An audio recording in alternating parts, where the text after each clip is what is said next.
Hello everyone. Did you know that metaheuristics are high-level optimization strategies designed to efficiently explore large, complex, or poorly understood search spaces to find good, often near-optimal solutions when exact methods are impractical or too slow? They provide general frameworks such as genetic algorithms, simulated annealing, particle swarm optimization, and ant colony optimization that can be adapted to many different problems without requiring problem-specific mathematical formulations.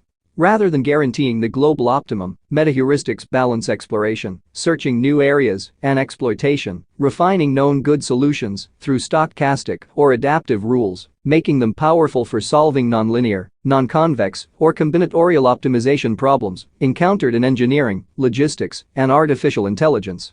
What do you think about metaheuristics? Do you use them in your research? Please let me know by leaving a comment. Thank you very much for watching, have a great day, and see you in the next video.